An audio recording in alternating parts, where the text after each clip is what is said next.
बचपन से मेरे हिस्से में सिर्फ जिल्लत और धुतकार ही आई थी। जब पैदा हुई तो माँ ने धुतकारा, बड़ी हुई तो रिश्तेदारों ने। स्कूल जाती थी तो वहाँ पर स्टूडेंट्स अजीबो गरीब नज़रों से देखते थे। मैं शक्ल सूरत की बहुत ज़्यादा बुरी नहीं थी, लेकिन अपनी बहन के मुकाबले में कम सूरत थी। जब वो मेरे साथ आकर खड़ी होती थी तो मुझे अपनी कम मायगी का एहसास होता था। कभी कभार तो मेरा दिल करता था कि मैं यहाँ से कहीं दूर भाग जाऊं, जहाँ पर मेरी बहन मौजूद ना हो। लोग मेरी बहन की बुनियादों पर मेरी तारीफ करते थे। हर कोई यही कहता था कि बड़ी बहन बहुत खूबसूरत है, लेकिन छोटी उसके मुकाबले में कुछ भी नहीं। हमेशा मेरा उसके साथ मुकाबला किया जाता था, कभी भी मुझे अलग से नहीं सराहा गया। मेरी बहन भी इस सब का फ़ायदा उठाती थी। वो भी मुझे तकलीफ पहुंचाती थी, जिससे मेरे दर्द में इजाफा हो जाता था। रातों को लेट जागती रहती थी और इस बारे में सोचकर अपने दिल को जख्मी करती रहती थी। अपने रब से शिकवे शिकायत करना मैंने बचपन से ही शुरू कर दिए थे। जब थोड़ी सी बड़ी हुई, मदरसे में दाखिला लिया तो पता चला कि अपने रब से शिकवे शिकायत नहीं, बल्कि उसके फैसलों पर सब्र करने से ही इंसान को कामयाबी मिलती है। अल्लाह ताला अपने बंदों से 70 माओं से ज़्यादा मोहब्बत करता है, और अगर उसकी ज़िंदगी में कोई मुसीबत आती है तो अल्लाह ताला की तरफ से आजमाइश होती है। अब ये बंदे पर इन्हिसार करता है कि बंदा इस आजमाइश से कैसे नबरत आजमा होगा। कुछ लोग ऐसे होते हैं जो मायूस हो जाते हैं और मज़ीद नाकामियों की तरफ बढ़ते हैं, लेकिन इनमें से कुछ लोग ऐसे भी होते हैं जो साबित कदम रहते हैं, जो अपने रब के फैसलों पर यकीन रखते हैं और आखिरी सांस तक लड़ते रहते हैं। यही लोग सुरखरू होते हैं। मौलवी साहब अक्सर ही हम बच्चों को समझाते रहते थे। बाकी सब बच्चे तो इनकी बात एक कान से सुनकर दूसरे कान से निकाल देते थे, लेकिन चूंकि मैं छोटी उम्र से ही इस सब से गुजर रही थी, इसलिए इनकी बातें मुझ पर गहरा असर करती थीं। इन बातों से मेरा दर्द भी कम हो जाता था और यही तकलीफ खुशी में बदल जाती थी कि मैं अल्लाह ताला की पसंदीदा बंदी हूँ, क्योंकि अल्लाह ताला मुझे आजमा रहे हैं। मैंने बहुत छोटी उम्र से ही सब्र करना सीख लिया था। छोटी उम्र से ही मैंने बहस करना छोड़ दिया था। बाकी बच्चे अपने माँ बाप से जिद करके चीज़ें लेते थे, मुझे मेरी माँ सिर्फ एक बार ही इनकार करती थी। मुझे पता होता था कि अगर मैंने अब दोबारा मांगा तो वो मुझे मारना शुरू कर देंगी। मैं बिल्कुल खामोश हो जाती थी, मुंह से एक लफ्ज़ भी नहीं निकालती थी, जबकि मेरे मुकाबले में मेरी बहन इस वक्त तक एड़ियाँ रगड़ती रहती थी जब तक उसे वो चीज़ मिल नहीं जाती थी। और फिर आखिर में अम्मा उसे गले से लगा कर कहती थी, एक तो तुम भी बहुत ज़िद्दी हो, बिल्कुल अपने बाबा जान पर गई हो, और अगर मैं कभी गलती से ज़िद कर दूं तो मुझे थप्पड़ मारकर खामोश करवा दिया जाता था। और नफ़रत का इजहार करते हुए वो लोग कहते थे, तुम्हारे मुंह से ये सारी बातें अच्छी नहीं लगती, अपनी औकात में रहकर बात किया करो। कभी कभार तो मुझे इस चीज़ का भी गुमान होता था कि मैं उनकी सगी बेटी ही नहीं हूँ। वो रात मेरी ज़िंदगी की सबसे दर्दनाक रात होती। मैं अपने कमरे में बैठी अपने कॉलेज का सबक पढ़ रही थी, जब अचानक ही मुझे यूं महसूस हुआ जैसे कोई दीवार फैलाकर घर के अंदर दाखिल हुआ है। मेरा वजूद खौफ से कांपने लगा। आजकल वैसे भी चोरी चिकारी के वाकयात हो रहे थे। इस सूरत में अपने ही घर में किसी की मौजूदगी का एहसास होना एक खौफनाक बात थी। मैंने एक नज़र बिस्तर पर डाली। ये देखकर मेरे कदमों के नीचे से ज़मीन निकल गई। मेरी बहन वहाँ पर मौजूद नहीं थी। समन न जाने कहाँ पर चली गई थी। मैं अपनी पढ़ाई में इतनी मगन थी कि मुझे अंदाज़ा ही न हो सका कि वो कमरे से निकल गई है। मैं दबे पांव कमरे से बाहर निकली और अपनी माँ के कमरे की तरफ चल दी। इससे पहले कि मैं दरवाजे पर दस्तक देती, मुझे बाहर से आवाज़ें सुनाई देने लगी। यूं लग रहा था जैसे लोग आपस में बातें कर रहे हों। बाहर जाकर देखा तो समन उस लड़के के साथ खड़ी हंस हंस कर बातें कर रही थी। मुझे लगा था कि किसी ने मेरे दिल पर खंजर चलाया हो। वो लड़की जिससे उसके माँ बाप बेहद मोहब्बत करते थे, जिसकी हर ख्वाहिश उसके मुंह से निकलने से पहले ही पूरी हो जाती थी, वो आज अपनी माँ की इज्जत को रोंदे एक नामहरम के साथ रात की तन्हाई में अपने ही घर में खड़ी गुफ्तगू कर रही थी। ये कोई छोटी बात नहीं थी। अचानक ही उस लड़की की नज़र मुझ पर पड़ गई। वो चिल्लाते हुए बोला, देखो तुम्हारी बदसूरत बहन भी आ गई है। मेरा दिल धड़का था, यानी समन ने उससे भी बताया हुआ था कि मेरी कोई भी वैल्यू नहीं है। उसी वक्त ही कमरे से किसी के बाहर निकलने का एहसास हुआ तो समन ऊंची ऊंची आवाज़ में चिल्लाने लगी, अम्मा गजब हो गया है, जल्दी से इधर आओ। बाहर आने वाला कोई और नहीं बल्कि मेरे बाबा थे। उन्होंने इस लड़के को वहां पर देख लिया था। उनके माथे पर बल पड़ गए थे और चेहरा गुस्से से लाल हो गया था। वो लड़का उसी वक्त ही दीवार फैलाकर चला गया, जबकि समन मेरी तरफ इशारा करते हुए कहने लगी, अब्बा जान, इसने लड़के को यहाँ पर बुलाया था और उसके साथ कुल छड़े उड़ा रही थी। मैंने इसे पकड़ लिया तो मुझे धमकी देने लगी कि मैं तुम पर इल्ज़ाम लगा दूंगी। ये कहकर वो मगरमच्छ के आंसू बहाती हुई अब्बा के साथ लिपट गई। उस दिन अब्बा ने मुझे बहुत मारा था, लेकिन तकलीफ इन जख्मों की नहीं थी जितनी तकलीफ मुझे अपने दिल में उठती हुई महसूस हो रही थी। मैंने सारी उम्र अपने आप को बचा बचा कर रखा था, कभी भी किसी की तरफ नजर उठा कर नहीं देखा था। मैं ये बात कभी नहीं जानती थी कि मैं बिल्कुल भी अच्छी नहीं होंगी, कोई मेरी तरफ मुतवज्जा हो, लेकिन बाज लोग ऐसे भी थे जो मेरी तरफ हाथ बढ़ाते थे। मैं जानती थी कि वो इसीलिए मेरी तरफ हाथ बढ़ाते हैं, शायद उन्हें लगता है कि मैं तन्हा हूँ और मैं उनके हाथ को थाम लूंगी और उन्हें खुद को इस्तेमाल करने की इजाज़त दूंगी। लेकिन हकीकत इससे बिल्कुल मुख्तलिफ थी। मैं जानती थी कि मेरी कितनी कीमत है। एक औरत होने के नाते मैं जानती थी कि मेरी हैसियत क्या है। मैं किसी भी अहले गैर मर्द को ये इजाज़त नहीं दे सकती थी कि वो अपना वक्त गुजारने के लिए मुझे इस्तेमाल करे, और ना ही मैं किसी को इस हद तक आगे बढ़ने की इजाज़त दे सकती थी कि वो मेरा दिल खुश करने के लिए मेरी चंद तारीफ़ें करके मुझे अपने काबू में कर ले। मुझे पता था कि इस्लाम ने मेरे लिए कौन से हकूक़ रखे हुए हैं। अगले दिन तकलीफ़ के मारे मुझसे उठा नहीं जा रहा था, लेकिन अम्मा गुस्से से कमरे के अंदर दाखिल हुई और मेरे ज़ख्मी वजूद को ठोकरें मारने लगीं। मैं दर्द से चिल्ला रही थी और अम्मा की मिन्नतें करते हुए कह रही थी, खुदा के लिए बस कर जाएं, मैं एक इंसान हूँ, मुझे भी तकलीफ़ होती है, आप लोग ये बात क्यों नहीं समझते अम्मा। अम्मा और ज़ोर से मुझे मारने लगीं। तुझे तकलीफ़ होनी चाहिए ताकि तेरी अकल ठिकाने में आए। अरे मैं तो हैरान हो रही हूँ कि वो इतना खूबसूरत लड़का वो कैसे तुझसे मिलने के लिए आ गया। तेरी शक्ल तो किसी तंदूर वाले की बीवी बनने की थी। अम्मा नहीं जानती थी कि वो कितने सख्त अल्फाज इस्तेमाल कर रही हैं, और ना ही उन्हें इस बात का अंदाज़ा था कि उनकी ये बातें सामने वाले को किस कदर टॉर्चर कर रही हैं। उन्हें तो सिर्फ और सिर्फ अपने दिल की भड़ास निकालनी थी। सब लोग जब वहाँ से मार कर चले गए तो मेरी बहन आखिर में कमरे में आई। उसके लबों पर एक पुरसरार मुस्कुराहट फैली हुई थी। पहले तो वो खिलखिलाकर हंसने लगी और उंगली से मेरी तरफ इशारा करते हुए कहने लगी, देखो देखो तो सही अपनी हालत, क्या हालत बना दी है। पहले ही बदसूरत थी, अब तो तुम्हें देखने को भी दिल नहीं कर रहा। मैंने उससे रोते हुए पूछा कि तुमने मेरे साथ ऐसा क्यों किया। तुम्हें ये समझाने के लिए कि मेरे मामलात में कभी भी टांग न अड़ाना। अम्मा अब्बा मुझसे बहुत ज़्यादा मोहब्बत करते हैं, वो हमेशा मेरी बात पर ही यकीन करेंगे। मैंने उससे कांपती हुई आवाज़ में पूछा, तो फिर ये सब करने का क्या मकसद था। तुम जानती थी कि वो तुम्हारी बात पर यकीन करेंगे। वो क्या ना प्यारी बहना कि जो इंसान गलती करता है उसके दिल में चोर भी मौजूद होता है। मुझे यही डर था कि आज नहीं तो कल तो अम्मा अब्बा को ज़रूर मेरी शिकायत लगाएगी तू। और तुम जानती हो कि एक बार जब किसी के दिल में शक का बीज हम बो देते हैं तो वो थोड़े ही अरसे में एक बहुत बड़ा दरख्त बन जाता है। इससे पहले कि तुम उन्हें कुछ बताती, मैंने तुम्हारा किस्सा ही ख़त्म कर दिया। देखा मैं कितनी चालाक हूँ। ये कहकर वो फिर से हंसने लगी और जैसे आई थी वैसे ही कमरे से बाहर निकल गई। खाला कुछ दिन पहले मुझसे मिलने के लिए आई थी। उनकी एक बात मुझे याद थी। उन्होंने मुझे कहा था कि अब जब तुम्हारी शादी होगी तभी तुम्हें सुकून मिलेगा, क्योंकि इस घर में तो तुम्हारे लिए कुछ भी नहीं रखा। ये लोग तो पत्थर दिल के मालिक हैं, इनके ज़मीर मर चुके हैं। मैंने खाला से पूछा, क्या वाकई बाद में जाकर मुझे सुकून मिलेगा? क्या वाकई मेरा शौहर मुझसे मोहब्बत करेगा? अगर उसने भी बाकी सब लोगों की तरह मुझे धुतकार दिया तो मैं कहाँ जाऊंगी? मैं तो जीते जी मर जाऊंगी। नहीं मेरी प्यारी बच्ची, ऐसा कुछ भी नहीं होगा। मैं तुम्हें कभी भी जलीलो रुस्वा नहीं होने दूंगी।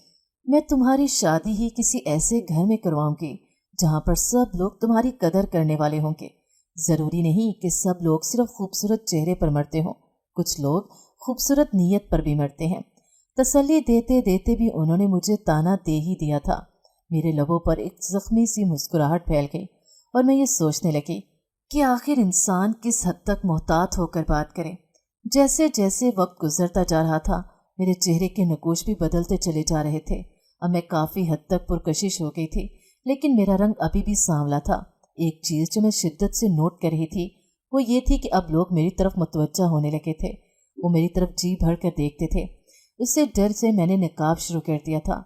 मैं जब भी अम्मा के साथ किसी बड़े शहर में जाती थी तो वहाँ पर लोग गुजरते हुए मेरी तारीफ भी करते थे। औरतें भी मेरी तरफ देख के मुस्कुराती थीं, लेकिन जहाँ तक हमारे इस छोटे से मोहल्ले का सवाल था तो यहाँ पर खूबसूरत सिर्फ उसी को समझा जाता था जो सफ़ेद रंग का मालिक होता था, और मेरी बहन के पास दूधिया रंगत थी। बाद में जाकर मैंने यूनिवर्सिटी में दाखिला ले लिया। मुझे पढ़ाई करने का बहुत शौक था। मैं चाहती थी कि पढ़ लिख कर किसी बड़े ओहदे पर फाइज हो जाऊं ताकि मेरे लिए ज़िंदगी गुजारना आसान हो जाए। अम्मा ने भी मुझे बाद में यही मशवरा दिया कि तुम अपना मुस्तकबिल बना लो, और ये पहला मुफीद मशवरा था जो मेरी माँ ने मुझे दिया था। जहाँ तक मेरी बहन का सवाल था तो उसे पढ़ने लिखने में कोई दिलचस्पी नहीं थी। उसे तो सिर्फ और सिर्फ लड़कों को अपनी मोहब्बत के जाल में फंसाने में दिलचस्पी थी। कभी कभार मैं हैरान होती थी कि वो कैसे एक वक्त में इतने ज्यादा मर्दों को हैंडल करती है। वो न सिर्फ उनसे मिलने के लिए चाहती थी बल्कि उसके साथ साथ उनसे पैसे भी वसूल करती थी।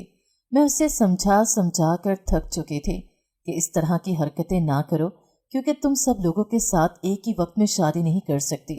शादी तो तुम्हें एक इंसान से ही करनी है, तो तुम अपने आप को इसके लिए बचा कर रखो। वो आगे से बड़े मज़े से जवाब देती थी कि मैं कौन सा इनके कदमों में गिरकर इनसे पैसे मांगती हूँ। उन्हें अपना हुस्न दिखाती हूँ और बदले में वो पैसे मेरे अकाउंट में ट्रांसफ़र कर देते हैं। मैं उन्हें कुछ दे रही हूँ तो बदले में वो मुझे कुछ दे रहे हैं। तुम ज़्यादा बड़ी बीबी ना बना करो और अपने काम से काम रखा करो। मुझे अंदाज़ा हो गया था कि उस पर मेरी किसी भी बात असर करने वाली नहीं, क्योंकि शैतान मुकम्मल तौर पर उस पर हावी हो गया है। खैर, मैं अपनी पढ़ाई में मसरूफ़ हो गई। ये ज़िंदगी मुझे बहुत अच्छी लगती थी, क्योंकि यहाँ पर कोई भी मेरा मजाक बनाने वाला नहीं था। यूनिवर्सिटी में मौजूद सब लोग ही मुझे खूबसूरत कहते थे। मेरे नकूश की वजह से रंगत की तरफ कोई भी तवज्जो नहीं देता था, और वहाँ जाकर ही मुझे इस चीज़ का एहसास हुआ था कि हुस्न ज़्यादा अहमियत नहीं रखता। सबसे ज़्यादा अहमियत रखने वाली चीज़ इंसान का किरदार होती है। और तभी मुझे इस बात का पता चला था कि लड़के भी सिर्फ उसी औरत की ही इज्जत देते हैं जिसका किरदार मजबूत होता है, वरना वो औरतें जो कि कैरेक्टरलेस होती हैं, उनको लड़के सिर्फ और सिर्फ अपने मकसद के लिए इस्तेमाल करते हैं और फिर फेंक देते हैं। मैं खुश हो गई थी कि चलो यहाँ पर तो लोग मेरी इज्जत करने वाले हैं। इससे मेरे कॉन्फिडेंस में भी इजाफा हो गया था, मगर सिर्फ बाहर की ही हद तक, क्योंकि अपने ख़ानदान में तो मेरी अभी भी कोई इज्जत नहीं थी। जब भी किसी शादी या किसी मौका पर जाती थी तो ख़वातीन मेरा मजाक उड़ाती थीं।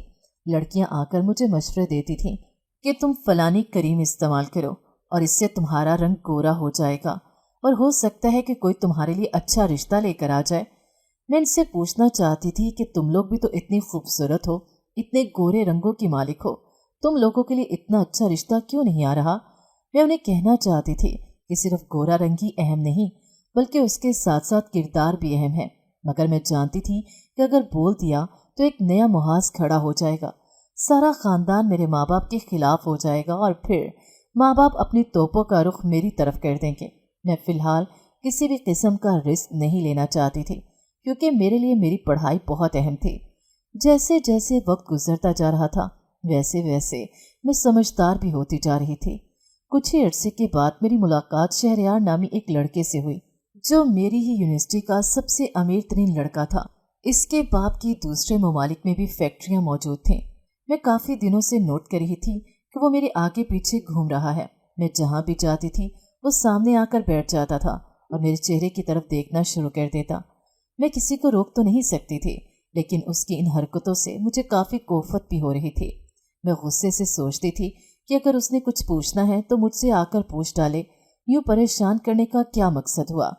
एक दिन मैं लाइब्रेरी से बाहर निकल रही थी। उस दिन मैं अकेली थी, मेरे साथ मेरी दोस्त मौजूद नहीं थी। जब मुझे उसकी आवाज़ सुनाई थी, एक्सक्यूज़ मी मिस, क्या मैं आपसे कुछ देर के लिए बात कर सकता हूँ? मैंने गहरी सांस ली और हाँ में सर हिला दिया। दरअसल मैं आपको ये बताना चाहता हूँ कि मैं आपसे बहुत मोहब्बत करता हूँ। पहली ही नज़र में आपको देखा था तो आपका दीवाना हो गया था। आपसे निकाह करना चाहता हूँ। अगर आप मुझे इजाज़त दें तो क्या मैं अपने घर वालों को आपके घर भेज दूँ? मुझे लगा था कि वो मेरे साथ प्रैंक कर रहा है। मैंने हंसते हुए कहा कि मैं इस टाइप की लड़की नहीं हूँ, तुम जाकर किसी और से मजाक कर सकते हो। जाहिर सी बात थी, इतने खूबसूरत अमीर लड़के के मुंह से इस तरह की बातें सुनना मुझे हजम नहीं हो रहा था। मैं आगे बढ़ने ही लगी थी कि वो जल्दी से मेरे सामने आकर खड़ा हो गया और मुझे दोबारा से बोला, मेरा यकीन करें, मैं बिल्कुल सच कह रहा हूँ, आपसे मैं बेहद मोहब्बत करता हूँ। मुझे एक मजबूत किरदार रखने वाली और अपने करियर से लॉयल होने वाली बंदी चाहिए, और आप बिल्कुल वैसी ही हैं। मैंने उससे कहा था, अगर आप वाकई मुझ में इंटरेस्टेड हैं तो फिर डिग्री के बाद मेरे घर में रिश्ता लेकर आ जाइएगा, क्योंकि अभी मेरे वालिदैन किसी भी सूरत इस रिश्ते के लिए नहीं मानेंगे। मेरी बहन भी है, उसकी अभी तक शादी नहीं हुई। जब तक उसकी शादी नहीं हो जाती तब तक वो मेरा रिश्ता तय करने के बारे में सोच भी नहीं सकते। मैंने उसे टाला था और वो अपने सीने पे हाथ रखकर मुंह में मौदबाना लहजे में कहने लगा, आपने मुझे इंतज़ार करने के लिए कहा है, अब आप बेफिक्र हो जाएं, मैं आपके लिए सदियों इंतज़ार कर सकता हूँ। उसकी बातें सुनकर मुझे हंसी आने लगी थी, बल्कि हर वो मर्द जो इस तरह की बातें करता था मुझे बहुत हंसी आती थी, क्योंकि मैं उनकी फितरत से वाकिफ थी। मुझे पता था कि थोड़े ही अरसे बाद किसी और लड़की की तरफ भी मुतवज्जा हो जाते हैं। खैर, मुझे इस सब से कोई फ़र्क नहीं पड़ता था। मैं ट्यूशन पढ़ाती थी और उसके साथ साथ अपने खर्चात भी उठाती थी। मुझे अमीर होने का बहुत शौक था। मैं चाहती थी कि मेरे पास ढेरों पैसे हों। जब मुझे पता चला कि वो कारोबार करता है, अपने पैसे इसमें इन्वेस्ट करता है और फिर जब डील होती है तो निकाल लेता है, तो मेरे दिल में भी ये ख्याल पैदा हुआ, क्यों ना मैं भी अपने पैसे उसे दे दूं ताकि वो मेरे पैसे इन्वेस्ट कर दे। क्योंकि वो बहुत अमीर था, इसलिए मुझे डर नहीं था कि वो भागेगा। मैंने एक मोटी रकम उसके हवाले कर दी। ये रकम मैंने इतने सालों में जोड़ जोड़ कर बनाई थी। उसने मुझसे वादा किया कि वो मुझे मायूस नहीं करेगा, लेकिन थोड़े ही अरसे बाद मुझे पता चला कि वो मेरे साथ मजाक करके निकल चुका है। वो वहाँ से चला गया था। कोई भी नहीं जानता था कि वो कहाँ पर है। वो मेरा सारा पैसा अपने साथ ले गया। मैं बुरी तरह से टूट गई थी। मैं जो सोच रही थी कि बहुत जल्द अपने लिए एक छोटा सा फ्लैट देख लूँगी और ख़ुद वहाँ पर शिफ्ट हो जाऊँगी, फिर उसके बाद जब नौकरी मिलेगी तो अपना खर्चा उठाऊँगी और अपनी मर्जी से ज़िंदगी गुजारूँगी। मेरे सारे ख्वाब चकनाचूर हो गए थे और फिर अम्मा ने भी मुझे हकीकत से आश्ना कर दिया। उन्होंने मुझे कहा कि अब बहुत हो गई तुम्हारी पढ़ाई, अब कोई ज़रूरत नहीं पढ़ने की, मैं तुम्हारी शादी करने के बारे में सोच रही हूँ। मेरी छोटी बहन तो अपने आशिक के साथ मंगनी कर चुकी थी। मैं उसे समझाती भी रही कि वो तुम्हारे लिए ठीक लड़का नहीं, बहुत जल्द तुम्हें एहसास हो जाएगा, तो बाद में पछताने से अच्छा है कि अभी ही रुक जाओ। मगर वो नफरत का इजहार करते हुए बोली, मैं उससे शदीद मोहब्बत करती हूँ। तुम्हें क्या पता मोहब्बत का, तुमसे कभी किसी ने मोहब्बत की हो तो फिर, है ना। मेरे चेहरे पर जख्मी सी मुस्कुराहट आ गई। अब मैं उसे क्या बताती कि मैंने मोहब्बत की थी, लेकिन एक ऐसे शख्स से जो फरेबी था। उसने बहुत छोटी उम्र में ही मुझे सबसे बड़ा सबक सिखा दिया था। मेरे रिश्ते वाले मुझे देखने के लिए आने लगे। इस दौरान ही मेरी बहन मेरे साथ गंदे गंदे मजाक करती थी। वो जानती थी कि रिश्ते वाले जब उसे देखते हैं तो जाहिर सी बात है वो इस पर ही हाथ रखते, क्योंकि मेरे मुकाबले में वो काफ़ी खूबसूरत थी, इसलिए वो जानबूझकर उनके सामने आ जाती थी।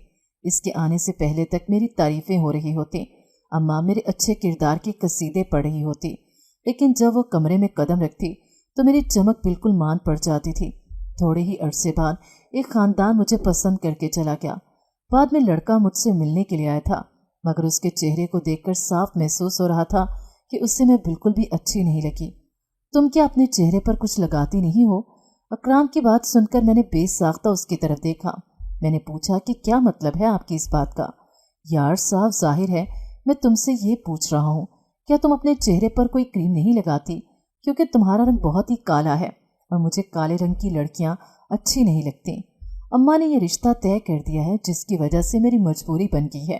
अब मुझे तुमसे शादी करनी ही पड़ेगी। लेकिन तुम एक नज़र अपनी बहन की तरफ देखो, वो किस कदर हसीन है, कितनी खूबसूरत है। जहाँ भी जाती है सबको अपना दीवाना कर देती है। जिस भी महफिल में दाखिल होती है उस महफिल की जान बन जाती है। और तुम अपने आप को देखो यार, कुछ ऐसा करो कि तुम्हारा रंग सफ़ेद हो जाए, क्योंकि मुझे तुम्हें देखकर कोफत होती है। पता नहीं शादी के बाद कैसे गुजारा होगा। वो इतनी बेदर्दी से बातें कर रहा था कि मुझे लगने लगा मेरी ज़िंदगी में आने वाले सभी लोगों में से सबसे ज़्यादा जालिम इंसान यही है। एक मर्द के मुंह से अपने लिए नापसंदीदगी का इजहार सुनना इंसान को बहुत तकलीफ पहुंचाता है और इंसान काफ़ी देर तक इसी तकलीफ के ज़ेरे असर ही रहता है। बहुत से लोग तो इसी चीज़ के बारे में सोचते हुए अपनी ज़िंदगी गुजार देते हैं। बार बार सोचने से सिर्फ तकलीफ ही मिलती है और दर्द कम नहीं होता। यूँ मेरी शादी उस इंसान से तय हो गई। शादी की पहली ही रात वो मेरे पास आया, चंद लम्हे के लिए खामोश रहा और फिर मेरे चेहरे की तरफ देखते हुए बोला, مجھے تمہاری ذات سے کوئی دلچسپی نہیں، میں تمہیں ہاتھ بھی نہیں لگاؤں گا، مگر اس بارے میں تم کسی کو بھی نہیں بتاؤ گی۔ اگر تم نے میری ماں کو میری شکایت لگائی تو میں تمہیں اسی وقت ہی طلاق دے دوں گا۔ اپنی اوقات میں رہنا اور کچھ بھی کرنے سے پہلے 100 بار سوچنا کہ اس کا کیا انجام ہو سکتا ہے۔ اس کی باتیں سن کر میں اندر تک کانپ گئی تھی۔ مجھے خالہ کی یاد آ گئی، جنہوں نے مجھے کہا تھا کہ جب تمہاری شادی ہوگی تو تمہاری زندگی میں سکون آ جائے گا، کیونکہ تمہارا شوہر تم سے بہت محبت کرنے والا ہوگا۔ میں جانتی ہوں کہ تمہاری شادی شدہ خوشگوار ازدواجی زندگی تبدیل ہو جائے گی۔ میرا دل کر رہا تھا کہ اسی رات روتے ہوئے اپنی خالہ جان کو بتاؤں کہ میرے شوہر نے میرے لیے کس طرح کے الفاظ استعمال کیے ہیں۔ اس دن کے بعد تو جیسے معمولی بن گیا تھا۔ میرا شوہر ہمیشہ ہی میری بہن کا ذکر میرے سامنے کرتا رہتا۔ اگر میں اس کے لیے کوئی کھانا بناتی تھی، بلا شبہ وہ لذیذ ہوتا تھا، لیکن وہ بے رحم یہاں تک کہہ جاتا تھا، اگر یہ کھانا تمہاری بہن اپنے ہاتھوں سے بنا کر لاتی تو قسم سے بہت مزہ آ جاتا۔ اس کا خوبصورت چہرہ دیکھ کر میں یہ کھانا کھاتا، مگر تمہیں دیکھ کر تو میری ساری بھوک ہی مر جاتی ہے۔ کھانا کھانا تو دور کی بات، مجھے تو پانی پینے کو بھی دل نہیں کرتا۔ پتہ نہیں کس طرح کی گھٹیا عورت اللہ تعالیٰ نے میرے نصیب میں لکھ دی ہے۔ میرا شوہر بلا شبہ بہت زیادہ پڑھا لکھا تھا، مگر کبھی کبھار مجھے لگتا تھا کہ اس سے بڑا جاہل انسان اس دنیا میں نہیں۔ اسے عورت کی عزت کرنے کا کچھ پتہ نہیں تھا، اور اس کی باتوں سے یہ بھی اندازہ ہوتا تھا کہ اس کی ماں کی تربیت میں کافی کمی رہ گئی ہے۔ انہوں نے اپنے بیٹے کو بہت ساری باتیں نہیں سکھائی تھیں، جس میں سے سب سے بڑی بات یہ تھی کہ اسے نہ تو صبر آتا تھا اور نہ ہی اپنے غصے پر کنٹرول کرنا آتا تھا۔ شروع میں تو صرف اپنے لفظوں کے نشتر مجھ پر چلاتا رہا، لیکن جب مزید تھوڑا سا وقت گزرا تو اس نے مجھے مارنا پیٹنا بھی شروع کر دیا۔ ذرا سی غلطی ہوتی تھی اور وہ میرے چہرے پر تھپڑ مار دیتا تھا۔ پہلی بار جب اس نے مجھ پر ہاتھ اٹھایا تو میرے دل میں شدت سے یہ خواہش جاگی تھی کہ میں بھاگ کر اپنے ماں باپ کی گھر چلی جاؤں، کیونکہ جب ایک بار مرد کا ہاتھ اٹھ جاتا ہے تو وہ دوبارہ کبھی بھی خود کو نہیں روک سکتا۔ میں نے خالہ جان سے سنا تھا کہ اسی وقت ہی اسے چھوڑ دینا بہتر ہوتا ہے، مگر میں کیسے اپنے شوہر کو چھوڑ سکتی تھی، وہ جس کے ساتھ میرے ماں باپ نے مجھے بیاہا تھا، اور گھر سے نکلتے وقت مجھے یہ تلقین بھی کی تھی کہ اب تم نے کبھی بھی اپنے شوہر کے بغیر اس گھر میں قدم نہیں رکھنا۔ تم جب بھی آؤ گی اسی کے ساتھ ہی آؤ گی۔ تم اس گھر میں رہ سکتی ہو، لیکن اس کی اجازت کے ساتھ۔ اگر تم اس سے ناراض ہو کر آئی تو یہاں پر بھی تمہارے لیے کوئی جگہ موجود نہیں ہوگی۔ ان کی باتیں سن کر مجھے تکلیف پہنچی تھی۔ میں سوچتی تھی وہ کون سے ماں باپ ہوتے ہیں جو اپنی بیٹیوں کے لیے ڈھال بن کر ان کے ساتھ کھڑے ہو جاتے ہیں، جو اپنی بیٹیوں کا سہارا بنتے ہیں۔ میرے ماں باپ نے تو کبھی بھی مجھے تسلی نہیں دی تھی، کبھی بھی مجھے دو بول نرمی کے نہیں بولے تھے۔ ہو سکتا تھا کہ وہ میری بہن سے اسی طرح کی باتیں کرتے ہوں، وہ اس کے لیے ڈھال بنتے ہوں، لیکن میرے معاملے میں وہ بہت ظالم تھے، اور مسئلہ یہی تھا کہ شاید میں اتنی خوبصورت نہیں تھی۔ میں شاید زمانے کی باتوں کی طرف توجہ نہ دیتی اگر مجھے گھر سے محبت ملی ہوتی، مگر جب گھر سے ہی ذلت ملتی ہو تو انسان کیسے باہر سے آنے والے پتھروں کو روک سکتا ہے، کیسے وہ ان باتوں کو نظر انداز کر سکتا ہے۔ میں بھی اسی کشمکش سے گزر رہی تھی۔ جہاں تک میرے شوہر کا سوال تھا تو اسے تو میری ذات سے حد سے زیادہ نفرت تھی۔ اس نے مجھے نوکرانی بنا کر رکھا ہوا تھا۔ ایک دن میں تنگ آ گئی، میں نے اسے کہہ دیا کہ میں خوبصورت نہیں ہوں، لیکن میرا کردار مضبوط ہے۔ وہ کھلکھلا کر ہنسنے لگا اور کہنے لگا کہ کردار تو ہر کسی کا ہی مضبوط ہوتا ہے، تمہاری بہن کا بھی تو اتنا مضبوط کردار ہے، مگر وہ خوبصورت بھی ہے، اور مجھے کیا ایسی عورت چاہیے تھی جو ہر طرح سے مکمل ہو۔ میں نے تنگ ہوتے ہوئے پوچھا، کیا تمہاری کوئی بھی بات میری بہن کے بغیر مکمل نہیں ہو سکتی؟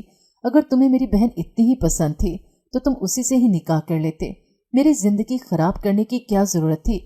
اس دن میرا صبر کا پیمانہ لبریز ہو گیا، میرے منہ میں جو کچھ بھی آیا میں بولتی چلی گئی، اور یہی میں نے سب سے بڑی غلطی کر دی۔ میں بھول گئی تھی کہ سامنے کھڑا ایک وحشی درندہ ہے جس کے اندر جذبات نام کی کوئی چیز نہیں۔ اس دن اس نے مجھے بہت مارا تھا، میرے چہرے پر نشان پڑ گئے تھے جسے اگلے دن میں نے میک اپ سے چھپایا۔ میں بہت بری نظر آ رہی تھی، میں جانتی تھی، مگر کیا کرتی، اپنے زخم چھپانے کے لیے کچھ تو کرنا ہی تھا۔ اس وقت بھی اس نے اپنے بہن بھائیوں کے ساتھ بیٹھ کر میرا مذاق اڑایا تھا۔ میری سب سے چھوٹی نند تھی جو میری عزت کرتی تھی اور مجھ سے محبت کرتی تھی، وہ مجھے کوئی تلخ بات نہیں کہتی تھی، اور میری ساس تھی جو میرا خیال رکھتی تھی، ان کی زبان مجھے بیٹا بیٹا کہتی نہ تھکتی تھی۔ تھوڑا وقت گزرا تو انہیں اندازہ ہو گیا कि उनका बेटा मेरे साथ ज्यादती कर रहा है। उन्होंने मुझे अपने कमरे में बुलाया और मुझसे सवाल पूछने लगे। मैं उनकी हर बात से ही मुकर गई। उनके हर सवाल का मैंने झूठ में जवाब दिया। वो गहरी सांस लेते हुए बोली, बहुत जल्द मेरे बेटे को तुम्हारी अहमियत का अंदाज़ा हो जाएगा। तुम एक अच्छी और पाक लड़की हो, देखना वो बहुत जल्द तुम्हारी कदर करना शुरू कर देगा। तुम्हारे साथ उसने इतने जुल्म किए, तुम अपने मुंह से ना बताओ, लेकिन मुझे पता है।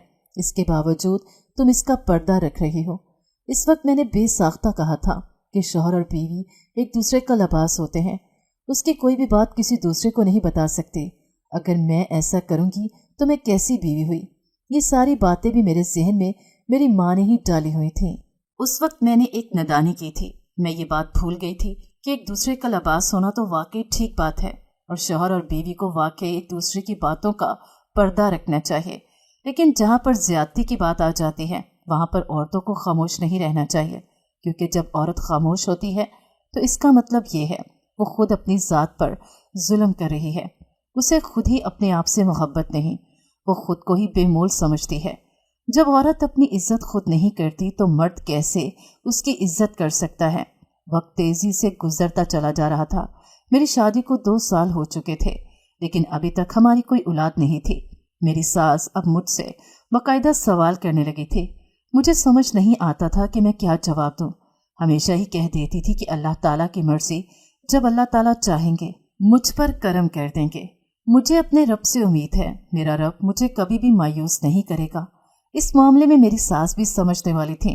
वह मुझ पर ज्यादा दबाव तो नहीं डालती थी, लेकिन अक्सर ही पूछती रहती थी और मैं भी ढके छुपे लफ्जों में जवाब दे देती थी। मगर हकीकत तो ये थी कि मेरा शौहर अभी तक मेरे करीब नहीं आया था।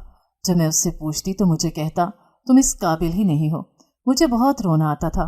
मेरा बुरा वक्त फिर से शुरू हो गया था। पूरी पूरी रात में जागती रहती, अपने रब के सामने गिड़गिड़ाती रहती और रोती रहती थी। क्या सिर्फ शक्लो सूरत की वजह से ही मुझे इतनी धुतकार मिल रही थी? मैं अपने रब से फरियाद करते हुए पूछती थी। मेरा शौहर अब दूसरी लड़कियों की जात में दिलचस्पी लेने लगा था। हर वक्त ही वो किसी न किसी से कॉल पे मसरूफ होता। जब मैं उससे पूछती थी तो वो नफरत का इजहार करते हुए कहता कि तुम्हारी शक्ल अगर खूबसूरत होती तो मुझे बाहर मुंह मारने की ज़रूरत न पड़ती।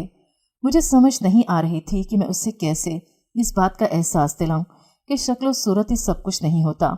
इंसान की नीयत, इंसान का किरदार, इंसान को उठने बैठने के तरीके, सोचने समझने का अंदाज, ये सारी चीज़ें भी अहमियत रखती हैं। मगर मुझे एक चीज़ का तो अंदाज़ा था कि उससे उसी वक्त ही अकल आएगी जब उसे ठोकर लगेगी। उसी वक्त ही उसका दिमाग चलना शुरू होगा जब कोई उसके साथ खेलेगा। और मैं उस चीज़ के लिए शिद्दत से दुआ कर रही थी कि उसके साथ भी कोई इस तरह का मजाक करे कि उसका दिमाग ठिकाने पर आ जाए। आजकल की लड़कियां वैसे भी सिर्फ और सिर्फ पैसे की वजह से ही लड़कों से दोस्ती करती थीं। जब इनकी ज़रूरियात पूरी हो जाती तो इन लड़कों को छोड़ देती थी। अब तो लड़कियों ने भी मजाक बना लिया था। अक्सर ही रात के वक्त मेरा शौहर तैयार होकर कमरे से बाहर निकल जाता था। एक दिन मैं उसके पीछे गई तो मुझे पता चला कि वो आधी रात के वक्त घर से बाहर जाता है। अब वो कहाँ पर जा रहा है मुझे इस बारे में अंदाज़ा नहीं था। मुझे समझ नहीं आ रही थी कि मैं कैसे इसका पीछा करूं। मेरा जो सबसे छोटा देवर था उससे मेरी काफ़ी बनती थी। मैंने उससे मजाक मजाक में इस बारे में एक दिन बात की तो वह हैरानगी से कहने लगा, भाभी ये आप क्या कह रही हैं? रात के वक्त वो कहाँ पर जाते होंगे? मैं खामोश हो गई। मैंने कहा, दिलावर सच मानो तो मुझे भी इस बारे में नहीं पता। मैं खुद बहुत ज़्यादा परेशान हूँ। भाभी अगर आप कहें तो मैं इनका पीछा करूँ? दूध का दूध और पानी का पानी हो जाएगा। मैंने उससे कहा कि अगर तुम पकड़े गए तो मुसीबत भी खड़ी हो सकती है। वो मुस्कुराने लगा।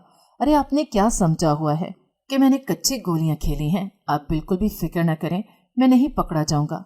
अगले दिन वो काफ़ी खामोश नजर आ रहा था। मैंने उससे पूछने की कोशिश की मगर उसने कोई जवाब नहीं दिया, बल्कि फीके से अंदाज में हंसते हुए कहने लगा, भाभी जान मुझे माफ़ कर दीजिएगा, मैं नहीं जा सका, न जाने क्यों।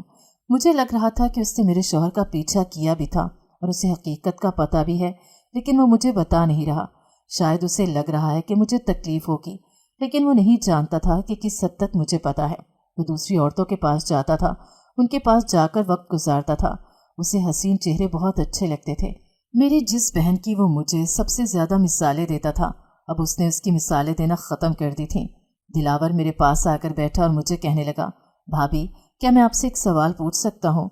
मैंने उसके चेहरे की तरफ देखा और ज़ोरों शोर से हाँ में सर हिलाया। भाभी, आप इतनी अच्छी हैं, इतनी खूबसूरत हैं, फिर भी वो आपकी तरफ तवज्जो क्यों नहीं देते?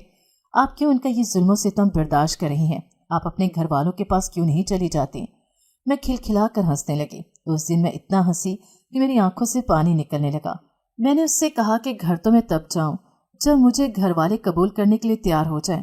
मेरे तो माँ बाप मुझे कबूल करने के लिए तैयार नहीं हैं। मैं कैसे इस जगह पर कदम रख सकती हूँ जहाँ पर मेरी कोई इज्जत नहीं?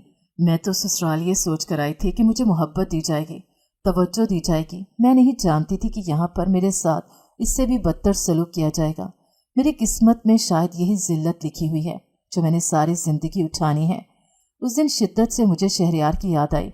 उसने भी तो मुझे जलील किया था और उसकी दी हुई जलालत सबसे बड़ी थी। उसकी वजह से तो मैं अपने आप से ख्वाब अभी पूरे न कर पाई थी और मेरी आंखों से मेरे सारे ख्वाब छीन कर चला गया था। वक्त ने अब अचानक पलटा खाया था। मेरा शौहर अब बहुत ज्यादा खामोश रहने लगा था, किसी से भी ज्यादा बातचीत नहीं करता था, सारा दिन तन्हाई में ही गुजार देता था। अगर उसके पास जाती थी तो वो बेसाख्ता मुझसे पूछता था, क्या तुमने मुझे बद्दुआ दी है? मैं नहीं जानती थी कि उसके साथ क्या हुआ है, लेकिन इतना अंदाजा था कि वो बहुत टेंशन में है। उससे पूछने की कोशिश करती थी तो वो नफी में सर हिला देता। उस दिन फैमिली फिर से इकट्ठी हुई थी। फिर से मेरे बच्चे के बारे में बातें शुरू हो गईं कि मैं कब उम्मीद से हूँ कि डॉक्टर के पास जाना चाहिए। इस तरह के मशवरे सभी लोग मुझे दे रहे थे। मेरी ही हिम्मत जवाब दे गई। मैं अपने कमरे में चली गई और फूट फूट कर रोने लगी। उसी वक्त अजान हो रही थी। मैं अपने रब से शिद्दत से दुआ कर रही थी, या अल्लाह, मुझ में जो कमी है जिसकी वजह से मेरा शौहर मेरे करीब नहीं आ रहा, उसे पूरी कर दे। मुझसे अब मजीद ये तकलीफ बर्दाश्त नहीं हो रही।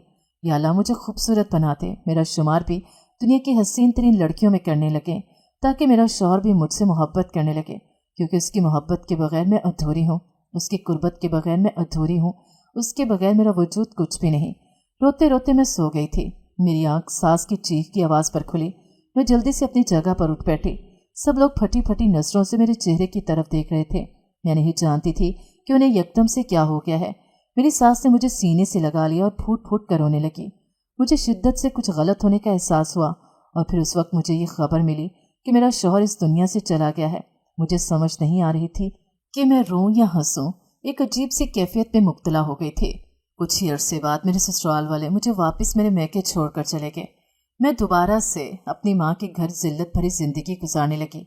अब तो मैंने शिकवे करना भी छोड़ दिया था और अपनी किस्मत पर राजी हो गई थी। मेरी इद्दत जैसे ही मुकम्मल हुई, वो इंसान मेरी जिंदगी में आया जो काफ़ी अरसे पहले चला गया था। वो कोई और नहीं, शहरयार था। उसका नदामत से सर झुका हुआ था। उसने मुझे बताया कि वो वहाँ से इन्वेस्टमेंट के चक्कर में ही निकला था, लेकिन उसका एक्सीडेंट हो गया और वो अपनी याददाश्त खो बैठा।